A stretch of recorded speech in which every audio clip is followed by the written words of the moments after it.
এটা election commission বুঝে গেছে যে পশ্চিমবঙ্গে কি করতে হয় কি করতে হবে। ইলেকশন কমিশন গতি বাড়াক, পরিচ্ছন্নতা আনুক, মানুষ একদম প্রস্তুত। আপনি আপনার পরিচয় না দিয়ে মাস্ক আর ক্যাপ লাগিয়ে মাথায় এখানে বেরিয়ে গিয়ে সিআরএম এমনিতে 10 জনকে জিজ্ঞেস করুন। আমি দায়িত্ব নিয়ে বলছি 10 জনই হয়তো পাবেন, 9 জন তো পাবেনই যারা বলছে নো ভোট টু মমতা। এখনো বলছি পালা।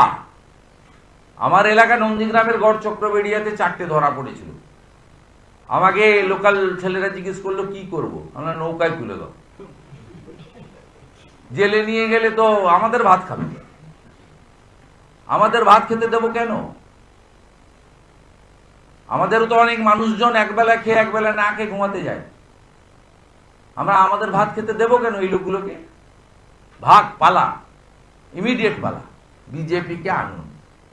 বিনীত গোয়েল, সন্দীপ ঘোষ, পার্থ চ্যাটার্জি, কল্যাণময় গাঙ্গুলি, সুবীরেশরা কেউ বাড়িতে থাকতে পারবেন না। বিজেপিকে আনুন, আমরা লফুল করব। এই পুলিশদের মধ্যে ভালো পুলিশ অফিসার আছে, হায়ার করার দরকার নেই। আমরাই যা করার করব। Trust BJP, test BJP. Bengal people not yet tested BJP. Trinamool Congress तो বাইরে एसआईआर करने नहीं दूंगी, लड़ाई होगा, ये होगा, सब बोलेছে। आंदोलन पूरा आंदोलन होगा, हाफ टाप बोलेनी। ममता बनर्जी নিজে বলেছেন 21 जुलाई कि पूरा घेराव हो जाएगा। तब घेराव कर देना चाहिए। इतना वेट क्यों कर रहा है आप लोग? এটা তৃণমূলের একটা নতুন রোগ হয়েছে, এসআইআর আতঙ্ক আর আত্মহত্যা রোগ। বড় বড় ডাক্তারবাবুদের কাছে যান, গিয়ে পরামর্শ করুন এর কি ওষুধ পাওয়া যায়। আমাদের জানা নেই, সম্পূর্ণ মিথ্যা, এর কোনো সত্যতা নেই। বরঞ্চ পশ্চিমবঙ্গে এই 15 বছরে চাকরি না পেয়ে যারা মারা গেছেন তার জন্য মমতা ব্যানার্জি দায়ী।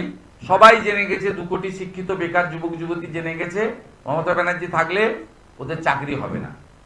1 লক্ষের কাছাকাছি পরিযায়ী শ্রমিক এবং বাইরের রাজ্যে গিয়ে কাজ করা লোক জেনে গেছে মমতা যতদিন আছে আমাদের বাড়ির ভাত খাওয়া হবে না। সবাই জেনে গেছে, সব বোন মা দিদি জেনে গেছে মমতা ব্যানার্জি থাকলে রাত্রে বেরোনো বারণ আছে। মুখ্যমন্ত্রী নিজেই বলেছেন মেয়েদের রাত্রে না বেরোতে। আপনারা দেখছেন বর্তমানসময়.com।